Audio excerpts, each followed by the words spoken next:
Hello everyone, welcome to the video lecture series of Engineering Mathematics First. The subject code is BAS103 and here we are in lecture number 10B of unit number 3. So in the last lecture we have started maxima and minima of function of two variable, जहां पे हम लोगों ने procedure के साथ साथ उसी same procedure को अप्लाई करके किस तरह से क्वेश्चन सॉल्व करने वो भी देखा था। In this lecture same topic पे ही बात करने वाला हूं और प्रॉब्लम सॉल्व करेंगे। कौन से और प्रॉब्लम्स हैं जो हमारे पेपर में पुटअप भी हो चुके हैं वो भी मैं यहाँ पे डिस्कस करूंगा। तो क्या प्रॉब्लम है जानने के लिए अपना लेक्चर स्टार्ट करते हैं on maxima and minima of function of two variables. So here's the next question, it says divide 120 into 3 parts so that the sum of their products taken two at a time shall be maximum। अब देखिए question कुछ ऐसा है जो कि maximum की तरफ जा रहा है कि the sum of their product taken to at a time shall be maximum. तो यहां से मुझे एक अंदाजा हो रहा है कि हाँ ये मैक्सिमम मिनिमा का क्वेश्चन है, but the question is tricky so that because यहां पे आपको डायरेक्टली क्या नहीं दिया गया है, डायरेक्टली आपको फंक्शन दिया नहीं गया है, राइट। यहाँ पे कुछ सब्जेक्टिव लैंग्वेज है, वो क्या है, डिवाइड 120 इनटू 3 पार्ट्स। तो 120 को अगर 3 पार्ट्स में मैं लेट करता हूँ, यानी 3 नंबर्स में डिवाइड करूंगा। So let us suppose I will let x y z are the 3 numbers. So 120 को अगर हम 3 पार्ट्स में डिवाइड करें तो मैथमेटिकली क्या कहलाएगा, x plus y plus z is equal to 120, right. अब वो फर्दर कहता है so that the sum of their product taken to at a time right shall be maxima. यानी यहां पे फंक्शन क्या है, अल्टीमेटली फंक्शन है the function f x comma y is equal to the sum of their product taken to at a time. यानी अगर मैं दो नंबर को एक साथ लूं तो एक प्रोडक्ट बनेगा एक्स वाई। मैं दो नंबर को ले सकता हूं, मैं प्रोडक्ट बना सकता हूं वाई जेड, और मैं दो नंबर को ले सकता हूं, मैं प्रोडक्ट बना सकता हूं जेड एक्स। तो इन तीनों का जो सम है वो क्या होना चाहिए, वो भी मैक्सिमा होना चाहिए। यानी ये मेरा बन गया फंक्शन जिसको हम मैक्सिमा कंडीशन के लिए चेक करेंगे, राइट। सो क्वेश्चन को पढ़िए, क्वेश्चन को सब्जेक्टिव लैंग्वेज में एक रिलेशन मिल रहा है that is x plus y plus z is equal to 120, और एक डायरेक्टली फंक्शन बन क्या रहा है, एक्चुअली वो आ रहा है। अभी मैं यहाँ पे इस क्वेश्चन को जिस मेथड से हम लोगों ने पढ़ा है मैं उसी से सॉल्व कर रहा हूं, बट इस क्वेश्चन को सॉल्व करने के लिए आगे आप पढ़ोगे लेग्रांजेस मल्टीप्लायर भी यूज होता है, सो उसका भी यूज देखेंगे इस टाइप के क्वेश्चन में। बट फिलहाल अभी हम लेग्रांजेस की बात नहीं कर रहे हैं, अभी हम जनरल मेथड सॉल्व कर रहे हैं जो अभी तक हमने समझा है। क्या कि यहाँ पे एक रिलेशन मुझे मिला that is x plus y plus z is equal to 120, और एक फंक्शन है जो कि कहता है the sum of their product taken to at a time shall be maximum, right. So अब अगर आप देखो ये फंक्शन कितने वेरिएबल पे डिपेंड कर रहा है, 3 वेरिएबल पे, राइट। बट फंक्शन तो मुझे अल्टीमेटली 2 ही वेरिएबल का बनाना है, तो मैं क्या करूंगा, मैं यहां से एक वेरिएबल को डिलीट कर दूंगा, और वो भी कैसे, जो कि मैंने इस इक्वेशन से लिखा है कि अगर x plus y plus z is equal to 120 है तो what is the value of z, z becomes 120 minus x plus y. So अगर हम यहाँ पे z को रिप्लेस कर दें, x y से मुझे कोई प्रॉब्लम नहीं है, y से मुझे कोई प्रॉब्लम नहीं है, z से प्रॉब्लम है what, 120 minus x minus y। Similarly यहाँ के z से प्रॉब्लम है, this is 120 minus of x minus of y into x। So ultimately अगर हम इस फंक्शन को पूरा मल्टीप्लाई करें तो ये फंक्शन मुझे क्या मिलेगा, this function become x y as it is plus 120 of y minus of x y minus of y square plus 120 of x minus of x square and minus of x y. So यहां से आप देखोगे एक x Y से एक x Y cancel out हो रहा है, हमारे पास फंक्शन क्या बच रहा है, हमारे पास फंक्शन बच रहा है 120 of x, this is 120 of x, 120 of y, this is 120 of y, then minus of x square minus of y square and minus of x y. So ultimately now this function is in form of x and y। हमने यहां से z को remove कर दिया। अब इस function को मैं मैक्सिमा के लिए कैसे चेक करता हूं, अपने वही बेसिक स्टेप्स, क्या कि फंक्शन हमारे पास है, अब हम कैलकुलेट कर सकते हैं क्या, del f by del x, and that is nothing but differentiate f with respect to x. तो जब हम इसे एक्स के रिस्पेक्ट में डिफरेंशिएट करेंगे यहाँ 120 हो गया, फिर से एक्स के रिस्पेक्ट में करेंगे यहाँ पे 2x हो गया, और फिर एक्स के रिस्पेक्ट में करेंगे यहाँ पे हो गया minus y. Similarly del f by del y, यानी y के रिस्पेक्ट में करूंगा तो फिर से यहाँ 120 बनेगा, देन y के रिस्पेक्ट में यहाँ पे माइनस ऑफ 2y बनेगा, और y के रिस्पेक्ट में करने पे यहाँ पे माइनस ऑफ x बनेगा, राइट। फिर इसके बाद हम फाइंड आउट करते हैं r is nothing but del square f over del x square, यानी इसको फिर से x के रिस्पेक्ट में डिफरेंशिएट किया, वी गॉट ओनली -2। फिर हम कैलकुलेट करते हैं s, that is nothing but del square f over del x del y, यानी इसको y के रिस्पेक्ट में किया, वी गॉट -1। एंड फिर हम फाइंड आउट करते हैं t, that is nothing but del square f over del y square. तो अगर हम इसको y के रिस्पेक्ट में कर देंगे तो यहां फिर से बनेगा -2। यानी कि step number 1 complete. Given function के हमने पांचों डेरिवेटिव कैलकुलेट कर लिए। अब क्या करना होता है, for maxima and minima del f by del x को 0 पुट करूंगा, यानी इस fx फंक्शन को 0 पुट करेंगे और fy फंक्शन को 0 पुट करेंगे। दैट मींस अगर मैं fx को 0 पुट करता हूं तो 120 minus 2x minus y is equal to 0, जहां से इक्वेशन बनती है 2x plus y is equal to 120। और सिमिलरली fy को 0 पुट करेंगे तो यहां से इक्वेशन बनेगी x plus 2y is equal to 120। So now we have two equations, और दो इक्वेशंस को सॉल्व आप डायरेक्टली अपने कैलकुलेटर में कर सकते हैं, डायरेक्टली भी सॉल्व कर सकते हैं, and you will calculate what is x and what is y. So once you calculate the solution of these two equations with your calculator directly, you will find that what is the value of x and y? X and y becomes 40 and 40. Right, सो यहां से x और y की value जो मुझे मिलेगी 40 and 40, तो अब इस 40 को मैं क्या बोलूंगा, this is my stationary point. और इस पॉइंट पे मैं क्या कैलकुलेट करता हूं, इस पॉइंट पे कैलकुलेट करूंगा RST की value, so that I can calculate RT minus S square. Right, so अब आप यहां पे देखोगे RB कांस्टेंट है, SB कांस्टेंट है और T भी कांस्टेंट है। सो अल्टीमेटली अगर मैं कैलकुलेट करूं RT माइनस एस स्क्वायर, सो -2 इंटू -2 यानी कि 4 माइनस एस स्क्वायर यानी -1, सो ये मुझे मिलेगा 3, that is RT minus S square is greater than 0। ये हमारा हो गया पॉजिटिव, यानी फंक्शन एक्सट्रीम वैल्यू रखता है। और वो क्या वैल्यू है, मैक्सिमा है मिनिमा है, वो कैसे पता करूं, उसके लिए मुझे कैलकुलेट देखना होगा R।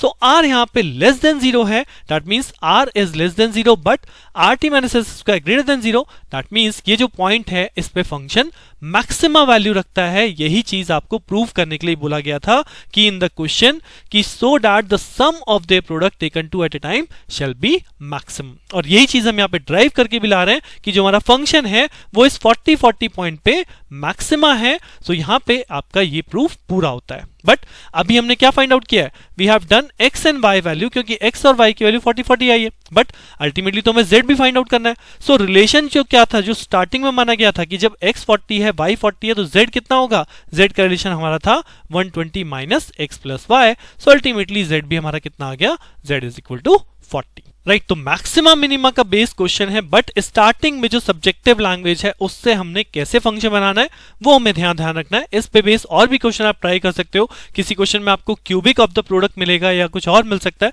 तो आप एक दो क्वेश्चन इस टाइप के बेस आप अपने बुक से ट्राई कर सकते हैं। एक और क्वेश्चन मैं दिखाता हूं जो लास्ट के पेपर में एज इट इज रखा हुआ था, बहुत ही इंपॉर्टेंट क्वेश्चन है, this is very very important, बहुत बार आपके पेपर में एज इट इज आ चुका है। क्या है question, a rectangular box open at the top is to have a volume of 32 centimetre cube. Right, या सिंपली 32 भी आ सकता है, जरूरी नहीं है कि आपको यूनिट दी जाए। तो रेक्टेंगुलर बॉक्स है जो कि ओपन है टॉप ऑफ द साइड से, उसका वॉल्यूम है 32 centimetre cube. Find the dimensions of the box requiring least material for its construction, यानी कि मुझे उसकी डायमेंशंस कैलकुलेट करनी है जो कि लीस्ट मटेरियल यानी कि लीस्ट एरिया। लीस्ट मटेरियल कब रिक्वायर्ड होगा, when you consider a rectangular box. तो इस रेक्टेंगुलर बॉक्स के अंदर जब तक आप इसका टॉप नहीं कंसीडर करेंगे, राइट, इस टाइप का रेक्टेंगुलर बॉक्स होगा, इसमें टॉप नहीं है, सो अल्टीमेटली मटेरियल कहां रिक्वायर्ड होगा, मटेरियल रिक्वायर्ड होगा इसकी साइड्स पे। और साइड्स कितने बचेंगे, दे आर 5 साइड्स, क्योंकि this is a rectangular box. तो रेक्टेंगुलर बॉक्स में टोटल 6 साइड होते हैं, बट क्योंकि आपका टॉप साइड नहीं है, so ultimately left is 5 side. Right, so अगर मैं यहां पे मानूं for this rectangular box LBH represent length, breadth and height. So what is the volume? Volume become LBH and this is given as LBH is equal to 32. तो यहां से एक relation आपके पास मिल रहा है कि what is LBH? LBH is 32, जहां से मैंने B को कैलकुलेट कर लिया, B is equal to 32 by LH. Right, सो कोई एक डायमेंशन जैसे हमने लास्ट क्वेश्चन में भी करा, Z को हमने कन्वर्ट किया था, यहां मैंने B को कन्वर्ट कर दिया। नाउ मटेरियल रिक्वायरमेंट के लिए क्या कैलकुलेट करना पड़ेगा, मटेरियल रिक्वायरमेंट के लिए कैलकुलेट करना पड़ेगा इसका सरफेस एरिया, यानी कि आउटर सरफेस, यानी कि 6 सरफेस का टोटल एरिया कितना होगा। जी अगर आप कैलकुलेट करेंगे तो टोटल सरफेस एरिया होता है twice into LB plus twice into BH plus twice into LH। Right, लेकिन इसमें क्या नहीं है, इसमें टॉप वाला पोर्शन ओपन है। अगर ये पोर्शन ओपन है तो इसका एरिया बेसिकली क्या होगा, इसका एरिया होगा लेंथ इंटू ब्रेथ यानी L इंटू B। सो एक LB यहां से कम हो जाएगा। सो अल्टीमेटली इस क्वेश्चन की जो ट्रिक है वो यहीं पे है, अ rectangular box open at the top. तो इसका जो सरफेस एरिया काउंट होगा, this is since the box is open at the top, so the surface area is twice of BH plus twice of LH plus L into B। ये आपका length into breadth वाला जो phase होता है, जो top वाला phase है, और सिमिलरली बॉटम वाला फेज होगा वो आपका 2 ना होके एक ही है। सो अल्टीमेटली यहाँ पे जो आपको क्वेश्चन में गिवन मिला उससे सरफेस एरिया बनता है twice of B H plus twice of L H plus L of B, जहां पे अगर मैं सरफेस एरिया को एल और एच का फंक्शन मानूं तो मैं किसको रिमूव कर रहा हूं, मैं बी को रिमूव कर रहा हूं। यानी यहाँ पे बी मैंने क्या रखा था 32 बाय एल एच, तो अगर इस बी को यहाँ पे रिप्लेस कर दें यानी 32 बाय एल एच अगर मैं यहाँ पे रखूंगा तो हो जाएगा 32 by L H into H plus twice of L H as it is, इसमें बी है ही नहीं। और अगर आप यहाँ पे बी को रखेंगे तो एल के साथ ये हो जाएगा 32 बाय एल एच, यानी एल से एल कैंसिल आउट, एच से H cancel out. So ultimately ये जो इक्वेशन बनेगी क्या बनेगी, S is equal to 64 by L plus twice of L H plus 32 by H. This is our required function S in terms of L and H। अब यहां पे हमारा maxima minima calculation start होगा और अब मुझे ये भी पता है मुझे क्या करना है, बिकॉज क्वेश्चन में बोला गया है the box requiring least material. So that means जब मैं इसकी वैल्यू मिनिमा मैक्सिमा के लिए चेक करूंगा सो मेरे पास मिनिमम वैल्यू आने वाली है, राइट। सो पहले तो वही बेसिक स्टेप लगाइए। सबसे पहले क्या था, सबसे पहले पांचों डेरिवेटिव कैलकुलेट करने हैं। So what is the 5 derivatives, सबसे पहले हमने इसे L के रेस्पेक्ट में डिफरेंशिएट किया तो we got -64 by L square, क्योंकि यहाँ पे 64 कांस्टेंट है, 1 बाय L का -1 बाय L स्क्वायर, और कहां पे L है, यहाँ पे L है तो ये हो जाएगा 2H। जब आप H के रेस्पेक्ट में करेंगे तो ये आ जाएगा 2L और H के रेस्पेक्ट में इसे करेंगे -32 बाय H स्क्वायर। सिमिलरली जब हम इसे L के रेस्पेक्ट में वापस से डिफरेंशिएट करेंगे we got -64 by L square. अब इसका करेंगे तो -1 बाय L स्क्वायर का कितना होता है, that is -2 by L cube, यानी कि अल्टीमेटली क्या हो गया +2 बाय L क्यूब, तो +2 बाय L क्यूब से ये हो गया 128 बाय L क्यूब।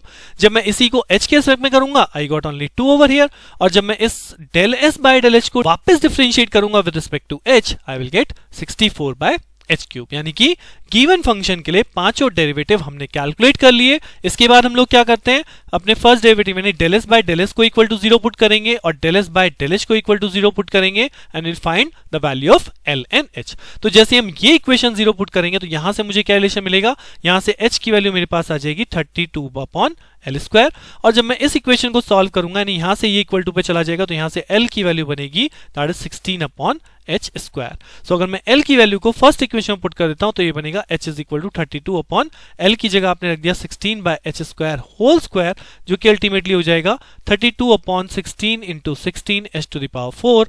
सो 16 से कैंसिल आउट 2 से कैंसिल आउट 8, तो ये बन गया आपका H is equal to H to the power 4 by 8 और H cube is equal to 8। तो यहां से H की वैल्यू मिलती है H इज इक्वल टू 2।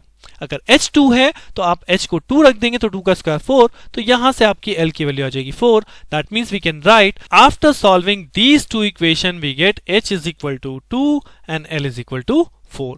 अब अगर H और इज इक्वल टू 2 और L इज इक्वल टू 4 है so this become my stationary point. लेकिन हमने फंक्शन को ऐसे लिखा था L कॉमा H ना, तो what is my stationary point, stationary point is 4,2 is the stationary point. अब इस पॉइंट पे देखिए आर एस टी, यानी कि आर एस टी की वैल्यू क्या है, तो ये आर एस केस में ये एस है और ये टी है। तो अगर हम यहाँ पे आर कैलकुलेट करते हैं तो आर क्या होगा 128 बाय एल क्यूब, एल हमारा कितना है 4 क्यूब, यानी 4 क्यूब करेंगे तो 4 इंटू 4 16, 16 इंटू 4 64, 128 बाय 64, ये आपका बचेगा 2। सिमिलरली एस कैलकुलेट करेंगे, एस तो ऑलरेडी हमारा 2 है, और टी कैलकुलेट करेंगे ये हो जाएगा 64 बाय एच क्यूब, एच कितना है, एच है हमारे पास 2, तो 2 का क्यूब हो गया 8, तो 64 bye 8 becomes 8. So now we got RST. So we can calculate RT minus S square, that is nothing but 2 into 8, 16. 16 minus 2 square into 4, that is 12. That is greater than 0. So RT minus S square greater than 0, and also R is also greater than 0. That means RT minus S square भी greater than 0 है, R भी greater than 0 है. At which point? At 4,2. So we can say that at 4,2 the function has minimum value, right? So this is the conclusion of this question. As RT minus S square greater than 0 and R is greater than 0, so function is minimum at 4,2. So 4 is our L and H is our 2. So पहला जो हमने relation लिया था, volume जो हमें given था, वहां से हमने माना था B is equal to what? B is equal to 32 by LH. तो L हो गया हमारे पास 4 और H हो गया हमारे पास 2, तो यहां से B भी सॉल्व होकर आ जाएगा 4. That means these are the dimension for which we required at least material for the construction of this type of rectangular box which is open at the top. Right तो दोनों ही question जो मैंने इस lecture में आप लोगों को बताए हैं सब्जेक्टिव बेस हैं, समझिएगा। दोनों क्वेश्चन आपके बहुत इंपॉर्टेंट हैं एग्जामिनेशन पॉइंट ऑफ व्यू से, और ये रेक्टेंगुलर बॉक्स वाला तो बहुत बार पूछा भी गया है। So with this your this maximum and minimum function of 2 variable is now over. अब मैं नेक्स्ट लेक्चर में आपके साथ 3 वेरिएबल और उससे ज्यादा वेरिएबल पे डिपेंडेंट फंक्शन स्टार्ट करूंगा, जहां पे जो आपका मेथड यूज होता है that is called Lagrange's multiplier. So क्या है लैग्रांजेस मल्टीप्लायर, किस तरह से अप्लाई होता है to calculate the maximum and minimum function, जानने के लिए मिलते हैं नेक्स्ट लेक्चर में। तब तक के लिए थैंक यू।